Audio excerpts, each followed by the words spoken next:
Shalom saudara, haleluya. Selamat bertemu kembali. Puji Tuhan, kita masuk sekarang ke dalam Wahyu bab yang ke-14. Sebelum Wahyu 14 adalah Wahyu 12 dan 13. Nah, kedua-dua bab ini adalah bab yang paling gelap ya dalam surat Wahyu.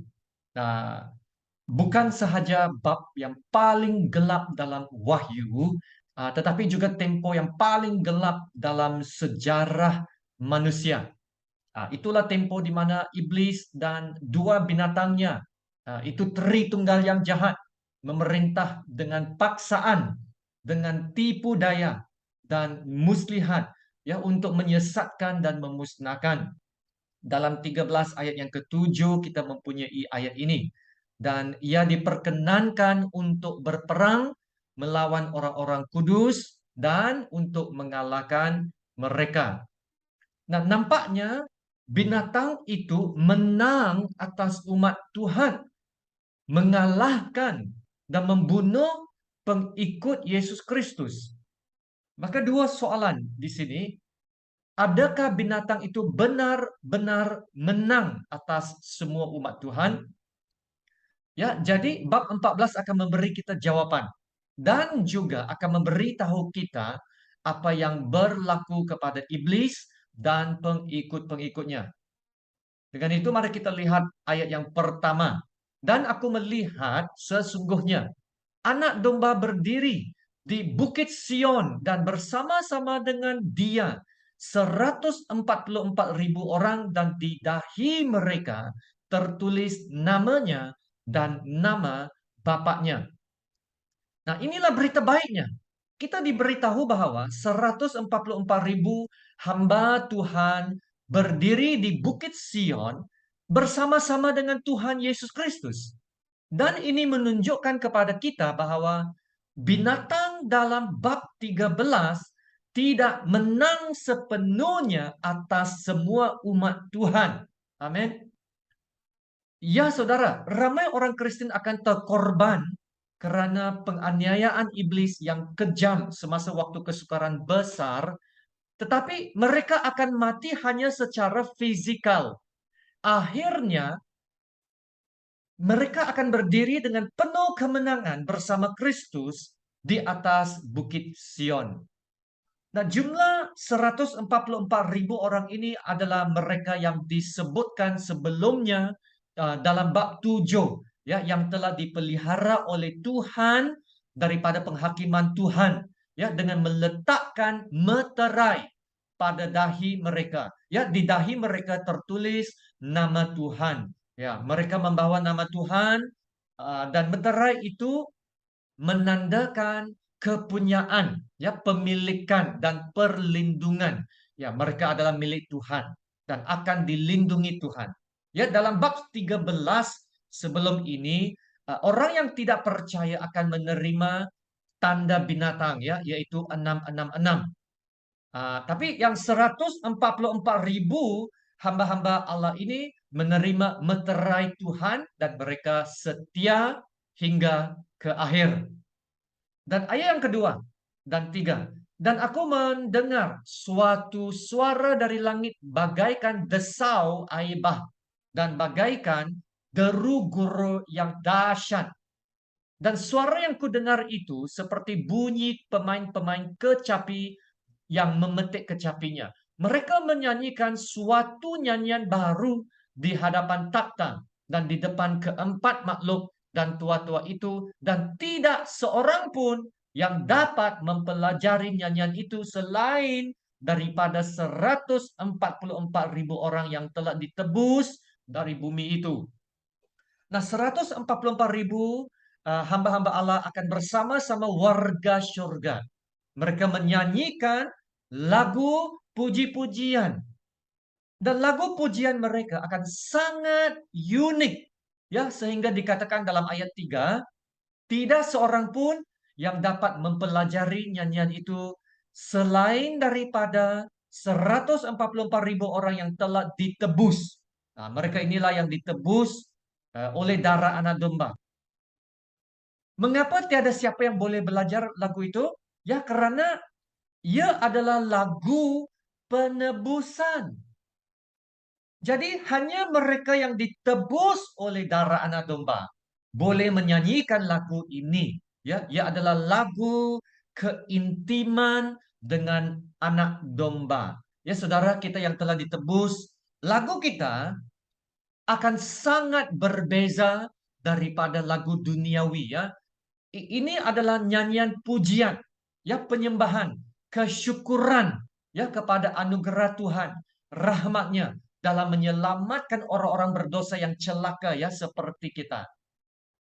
Nah, ayat 4 dan 5, mereka adalah orang-orang yang tidak mencemarkan dirinya dengan perempuan-perempuan karena mereka murni sama seperti perawan.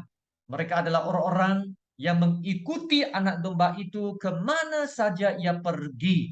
Mereka ditebus dari antara manusia sebagai korban-korban sulung bagi Allah dan bagi anak domba itu. Dan di dalam mulut mereka tidak terdapat dusta. Mereka tidak bercela. Dan ayat 4 berbicara tentang kesucian orang-orang kudus. Ya, orang-orang kudus yang tinggal dalam waktu kesukaran besar itu, mereka dapat mengekalkan kesuciannya, dapat memelihara kekudusan hidup mereka. Walaupun dalam penyelewengan seksual dan gaya hidup yang tidak bermoral, yang berleluasa pada masa itu. Ya, mereka benar-benar adalah anak-anak terang. Ya, selanjutnya berkata mereka mengikuti anak domba kemana saja ia pergi. Nah, ini berbicara tentang pemuridan yang sejati, true discipleship. Ya, Anda mau melihat apakah pemuridan yang sebenar? Nah, inilah dia mengikuti anak domba. Nah, ini menunjukkan ketaatan dan pengabdian sepenuhnya kepada Yesus, mengikut anak domba kemana saja ia pergi. Korban-korban sulung bagi Allah dan bagi anak domba. Nah, istilah korban sulung atau buah pertama adalah suatu ungkapan perjanjian lama.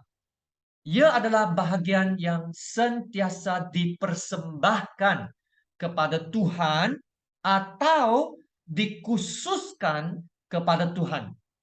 Jika ia hendak diberikan kepada Tuhan, maka itu haruslah persembahan yang kudus kepada Tuhan. Nah, menurut ayat ini, 144.000 orang kudus ini ditebus dari antara manusia.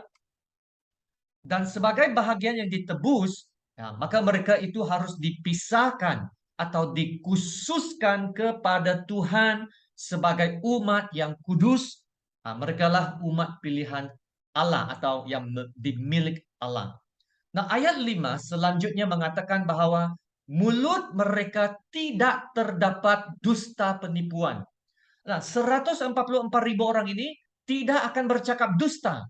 Ini sama sekali bertentangan ya dengan tipu daya dunia dan mulut iblis dan binatang-binatangnya yang banyak menghujat ya yang kita telah lihat sebelum ini dalam bab 13.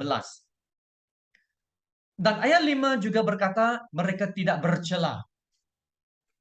Itu tidak bermakna bahwa mereka tidak berdosa, tetapi dalam dunia yang begitu penuh dengan kejahatan dan kejatuhan moral, 144.000 orang ini dapat bangkit sebagai orang benar. Ya, seperti apa yang Paulus katakan dalam Filipi 2 ayat 14-15. Lakukanlah segala sesuatu dengan tidak bersungut-sungut dan berbantah-bantahan, supaya kamu tiada beraib dan tiada bernoda sebagai anak-anak Allah yang tidak bercela di tengah-tengah angkatan yang bengkok hatinya dan yang sesat ini, sehingga kamu bercahaya di antara mereka seperti bintang-bintang di dunia. Amin. Nah, ayat 6 dan seterusnya sampai ke 13 memberitahu kita 4 pengumuman penting. Dan saya melihat pengumuman ini sebagai preview ya kepada apa yang akan datang dalam bab-bab surat Wahyu yang seterusnya. Ianya seperti sebelum filem terbaru dikeluarkan di Pawagam, ya akan ada trailer ya ataupun preview. Ya, jadi berikut adalah trailer untuk episod-episod yang seterusnya dalam surat Wahyu ini. Nah, malaikat pertama memberitakan Injil dan mengumumkan penghakiman Tuhan ayat 6 dan 7, dan aku melihat seorang malaikat lain terbang di tengah-tengah langit dan padanya ada Injil yang kekal untuk diberitakannya kepada mereka yang diam di atas bumi dan kepada semua bangsa dan suku dan bahasa dan kaum. Dan ia berseru dengan suara nyaring, "Takutlah akan Allah dan muliakanlah Dia, kerana telah tiba saat penghakimannya, dan sembahlah Dia yang telah menjadikan langit dan bumi dan laut dan semua mata air." Ayat 6 menyebut Injil diberitakan kepada mereka yang tinggal di bumi, kepada setiap bangsa, suku, bahasa, dan kaum. Nah, sekali lagi, ini merujuk kepada orang-orang yang tidak percaya. Dan ini adalah tugas yang harus dilakukan segera. It's urgent, ya, urgent. Karena dalam ayat 7, ya, ia mengatakan bahwa telah tiba saat penghakimannya. Ya, telah tiba saat penghakimannya. Ya, bermaksud penghakiman Allah itu pasti, ya pasti akan datang. Nah, selepas bab ini, 7 cawan kemurkaan Allah akan dilepaskan. Dan itu akan menjadi penamatnya. The end. Dan karena itu, kedesakan ya untuk memberitakan Injil. It's urgent.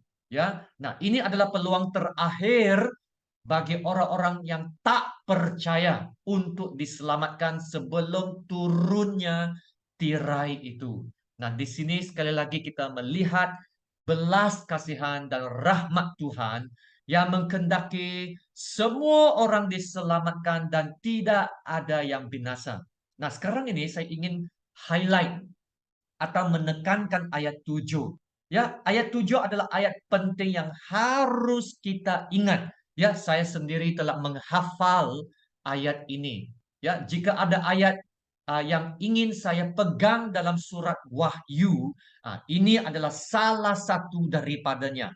Ya, ayat tersebut mengatakan, "Takutlah akan Allah dan muliakanlah Dia, kerana telah tiba saat penghakimannya, dan sembahlah Dia yang telah menjadikan langit dan bumi dan laut dan semua mata air." Ya saudara, takutlah akan Allah. Ini adalah perintah yang sangat penting dan juga menggalakkan. Ya, karena kita baru sahaja melalui bab 12 dan 13. Ya, di mana kita melihat kejahatan iblis. Ya, bab-bab yang paling gelap dan dua binatang yang mengganas dan mengancam dunia dan nyawa orang-orang percaya. Ya, malah mengatasi mereka. Dan iblis memaksakan penyembahan patung dan mewajibkan ya standar binatang itu ke atas semua orang, dan kalau tidak akan dibunuh. Nah, sudah tentu ini sangat menakutkan ya dan mengancam nyawa. Dan kemudian di sini dalam bab 14 kita mempunyai kata-kata ini. Takutlah akan Allah. Ya saudara, takutlah akan Allah. Jangan takut iblis. Tambahan pula, saat penghakiman Tuhan akan datang. Dan ini adalah yang pasti akan datang. Jadi, ancaman iblis itu hanyalah sementara. Tetapi penghakiman Allah adalah kekal. Ancaman iblis akan bermakna penderitaan. Ya, memang adalah penderitaan. Tetapi kalau jatuh di bawah penghakiman kekal Tuhan, itu lebih menderita. Maka saudara kita perlu beri perhatian sungguh-sungguh kepada perintah kebenaran ayat 7 ini ya. Dan ayat 7 selanjutnya mengingatkan kita ya, sembahlah Dia yang menjadikan langit dan bumi, laut dan semua mata air. Ya saudara, daripada menyembah binatang dan iblis dalam bab 13, kita harus menyembah siapa? Menyembah pencipta kita, Tuhan langit dan bumi. Maka saudara usahakanlah supaya kita tetap jadi setia kepada Tuhan. Nah, seterusnya malaikat kedua mengumumkan kejatuhan ataupun kerubuhan Babel. Ayat 8, dan seorang malaikat lain, malaikat kedua, menyusul dia dan berkata, sudah rubuh Babel, kota besar itu yang telah memabukkan segala bangsa dengan anggur hawa nafsu cabulnya. Babel adalah asal-usul menara Babel dan oleh itu ia adalah pusat penyembahan berhala dan agama palsu. Sepanjang sejarah Perjanjian Lama dan dunia zaman purba, kita juga melihat bahwa Babel itu sangat berkuasa dari segi politik dan agama. Nah, oleh itu Babel ini mewakili pusat sistem politik, agama dan keuangan sedunia ya. Dan di sini telah ditetapkan bahwa Babel sudah rubuh. Tapi kita hanya akan melihat penghakiman Babel dalam bab 17 dan 18. Kedua-dua bab 17 dan 18 ini akan menerangkan ya dengan lebih terperinci tentang kerubuhan Babel.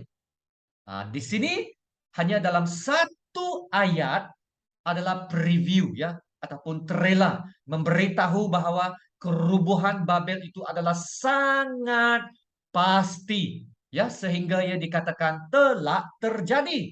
Babel telah rubuh. Ya, sudah rubuh. Nah, seterusnya malaikat ketiga, penghakiman ke atas penyembah binatang dari ayat 9 hingga ke 11, dan seorang malaikat lain, malaikat ketiga, menyusul mereka dan berkata dengan suara nyaring, jikalau seorang menyembah binatang dan patungnya itu dan menerima tanda pada dahinya atau pada tangannya, maka ia akan minum dari anggur murka Allah yang disediakan tanpa campuran dalam cawan murkanya. Dan ia akan disiksa dengan api dan belerang di depan mata malaikat-malaikat kudus dan di depan mata anak domba. Maka asap api yang menyiksa mereka itu naik ke atas sampai selama-lamanya. Dan siang malam mereka tidak henti-hentinya disiksa. Yaitu mereka yang menyembah binatang serta patungnya itu. Dan barang siapa yang telah menerima tanda namanya. Malaikat ketiga mengumumkan ya penghakiman ke atas penyembah-penyembah binatang ya yang secara khusus menyebut bahwa mereka inilah yang menyembah binatang dan patungnya dan sesiapa yang menerima tanda namanya. Nah, perhatikan sifat penghakiman Tuhan ke atas penyembah-penyembah binatang itu ya. Yang pertama, murka yang sepenuh, yang full strength dalam terjemahan bahasa Inggris. Ya, penghakiman Tuhan akan dicurahkan dengan kekuatan penuh, ya, yaitu kepenuhan kemurkaan Tuhan akan dilepaskan ke atas mereka. Yang kedua, disiksa dengan api dan belerang. Ia akan disiksa dengan api dan belerang. Nah, disinilah gambaran neraka yang paling mengerikan, ya, disebut dengan butiran yang terperinci tentang penderitaan di neraka. Nah, inilah yang dirasakan oleh penghuni-penghuni neraka. Disiksa api dan belerang sepanjang masa. Ya, maka yang ketiga, disiksa siang dan malam tanpa henti-henti, ya, tiada rehat. Asap api yang menyiksa mereka itu naik ke atas sampai selama-lamanya dan siang malam mereka tidak henti-hentinya disiksa. Ya saudara, para penyembah binatang itu akan diseksa oleh api dalam tubuh dan jiwa siang dan malam tanpa henti-henti untuk selama-lamanya. Ya saudara, inilah tiga pengumuman ya yang Tuhan buat kepada dunia hari ini. Ia adalah panggilan terakhir untuk bertaubat sebelum penghakiman Tuhan yang dahsyat dilepaskan. Nah, selepas itu ada pengumuman keempat tentang orang-orang kudus. Nah, ayat 12 ini adalah satu lagi ayat penting yang harus kita ingat. Nah, inilah ayat yang telah saya hafal juga. Yang penting di sini ialah ketekunan orang-orang kudus, ya, yang menuruti perintah Allah dan iman kepada Yesus. Orang-orang kudus di sini ya sudah tentu merujuk kepada orang-orang percaya yang tinggal dalam waktu kesukaran besar. Nah, ini yang sangat mengagumkan ya untuk melihat bagaimana mereka dapat bertahan ya, bertahan dalam waktu kesukaran besar itu sampai akhir. Nah, inilah dorongan untuk kita semua untuk menjadi seperti mereka. Ya, tekun, terus menuruti perintah Allah dan iman kepada Yesus. Dan ayat 13 berkata, dan aku mendengar suara dari surga berkata, tuliskanlah, berbahagialah orang-orang mati yang mati dalam Tuhan sejak sekarang ini. Sungguh, kata Roh, supaya mereka boleh beristirahat dari jerih lelah mereka. Karena segala perbuatan mereka menyertai mereka. Nah, Yohanes diminta untuk menuliskan apa yang dia lihat. Ia bermakna, ia adalah suatu kebenaran yang sangat penting. Tuliskan. Nah, inilah kebenaran itu. Berbahagialah orang-orang mati yang mati dalam Tuhan sejak sekarang ini. Wow, orang-orang mati yang mati dalam Tuhan. Mereka ini akan diberkati. Nah, ini adalah orang-orang kudus yang mati semasa waktu kesukaran besar. Mereka tidak mengambil tanda binatang itu. Mereka tidak menyembah binatang itu. Dan karena itu mereka telah banyak menderita ya. Mereka diseksa karena iman mereka. Tapi lihat, mereka sekarang sudah mati dan kematian mereka adalah berkat. Karena ia telah menamatkan segala penderitaan mereka. Amin. Ya, mereka berada di dalam hadirat Tuhan untuk selama-lamanya. Mereka berada di tempat yang lebih baik. Binatang boleh membunuh tubuh mereka, tapi bukan jiwa mereka. Dan inilah yang best. Ya, bestnya ialah orang-orang kudus dapat berkata kepada binatang itu, haleluya, kamu boleh membunuh saya, hai binatang, tetapi itu menjadikan saya seorang pemenang. Saya telah bertahan dan sekarang saya berada di dalam hadirat Tuhan. Ya saudara, inilah mereka yang telah bertahan sampai akhir tidak menyangkal Tuhan Yesus. Saudara, jadi perhatikan, kematian adalah berkat, yaitu bagi mereka yang mati dalam Tuhan. Mereka kini boleh beristirahat dari jerih lelah mereka. Semua penderitaan mereka telah berakhir. Nah, bandingkan ini dengan penyembah-penyembah binatang. Ya, orang-orang kudus diberkati. Bukan penyembah-penyembah binatang. Nah, mereka yang menyembah binatang itu, mereka akan mengalami kematian kedua di dalam lautan api. Orang-orang kudus boleh beristirahat, tapi penyembah binatang tidak mempunyai rehat.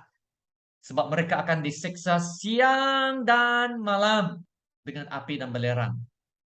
Nah, yang ketiga, orang-orang kudus menerima ganjaran untuk kerja mereka. Tapi penyembah-penyembah binatang akan menerima hukuman. Jadi saudara, ambil pendirian Anda hari ini. Anda mau berpihak kepada siapa? Ayat 14 dan seterusnya sampai 20 berbicara tentang penuaian. Ya, apabila buah sudah masak, peladang akan menuainya, akan kumpulkan hasilnya untuk diproses. Nah, Tuhan menggunakan simbol ini untuk menggambarkan penuaian terakhir dan pencurahan kemurkaannya ke atas orang-orang yang tidak percaya. Dan yang akan menuai ialah Yesus, anak manusia yang akan datang di atas awan putih. Nah, ini adalah penggenapan apa yang telah dinubuatkan sebelumnya dalam Daniel 7:14 dan Markus 14. Ya, Daniel 7:14, 7:13 berkata, "Aku terus melihat dalam penglihatan malam itu tampak datang dengan awan-awan dari langit seorang seperti anak manusia." Dan Markus 14 ayat 62 berkata, "Jawab Yesus, akulah dia, dan kamu akan melihat anak manusia duduk di sebelah kanan yang maha kuasa dan datang di tengah-tengah awan di langit." Ya saudara, kedatangan Kristus menandakan saat penghakimannya sudah tiba. Dan ayat 16 berkata, "Dan ia yang duduk di atas awan itu mengayunkan sabitnya ke atas bumi, dan bumi pun dituailah." Wow, dengan satu ayunan Yesus menuai dunia. Ya, seluruh bumi dituai. Dalam ayat 17, kita melihat seorang lagi malaikat menuai. Dan seorang malaikat lain keluar dari bait suci yang di surga. Juga padanya ada sebilah sabit tajam. Jadi, sekarang kita lihat, kita mempunyai penuaian Yesus dan penuaian malaikat. Nah, ini boleh bermakna dua perkara. Penuaian sebelum ini oleh Yesus dan penuaian oleh malaikat boleh bermakna memisahkan orang benar daripada orang tidak benar. Ya, memisahkan orang setia daripada orang tidak setia, sama seperti memisahkan kambing dan domba. Atau ia boleh bermakna bahwa kuasa penghakiman terletak pada Yesus. Ya, Yesus adalah hakim utama dan akan melaksanakan penghakiman itu melalui malaikat-malaikatnya. Nah, perkara ini telah disebutkan sebelum ini oleh Yesus dalam perumpamaan lalang antara gandum, ya, dalam Matius 13. Ya, Yesus adalah peladang, akan menghantar penuainya, yaitu malaikat-malaikat, untuk melakukan penuaian dan pengumpulan. Ya, mereka akan mengumpul hasil yang baik, dan selepas itu lalang akan dikumpul dan dibakar dalam api. Nah, begitu juga di sini dalam Wahyu ayat 18 ada disebut buahnya sudah masak. Ya, jadi apabila sudah tiba saatnya untuk menuai, malaikat akan memotong buah pohon anggur dan melemparkannya ke dalam kilangan besar, dan itu adalah tempat pemerasan anggur dan yang besar. Nah, kita dapat lihat dalam ayat 19 ini, ya. Tempat pemerasan anggur adalah tempat anggur dikumpulkan dan dihancurkan, ya, untuk mengeluarkan jusnya. Dalam perjanjian lama, ia adalah gambaran yang sentiasa merujuk kepada murka dan penghakiman Tuhan.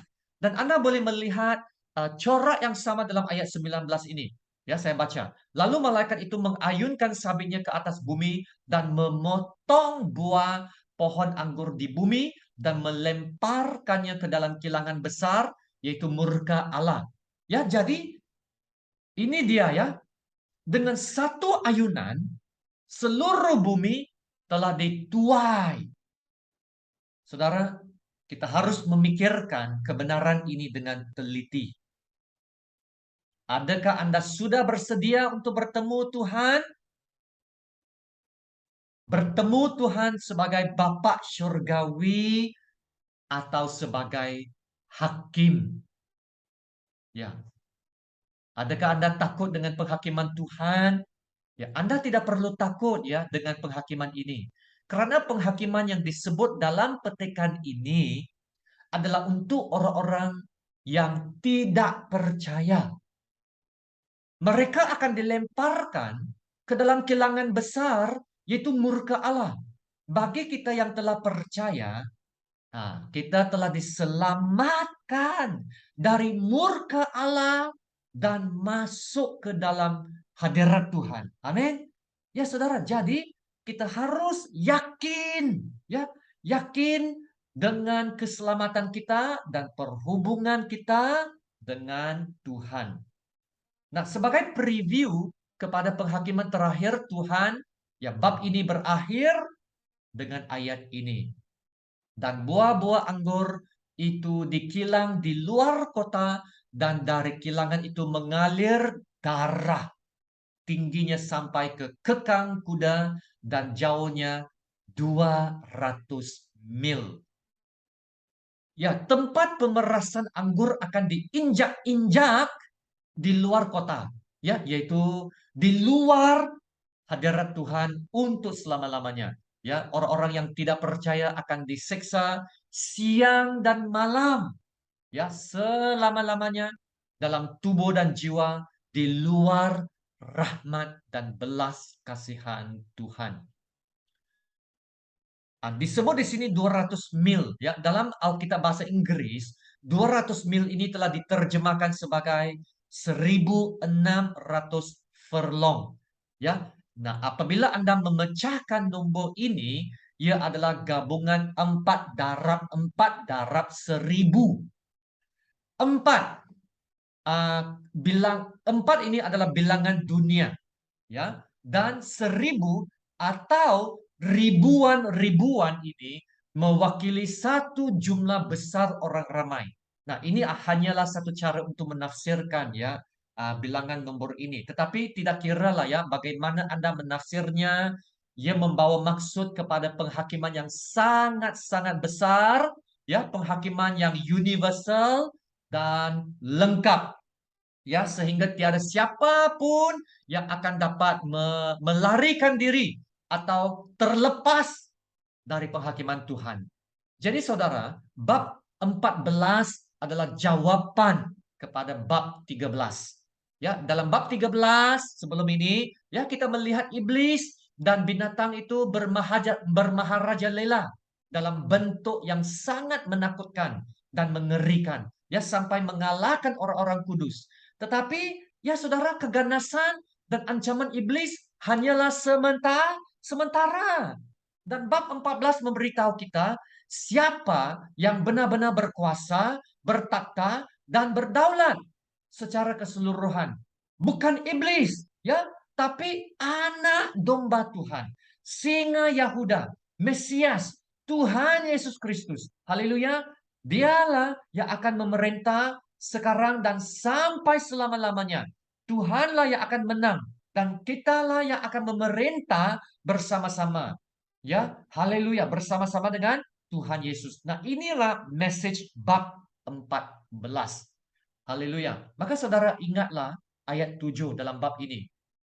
Takutlah akan Allah dan muliakanlah Dia, karena telah tiba saat penghakimannya, dan sembahlah Dia yang telah menjadikan langit dan bumi dan laut dan semua mata air.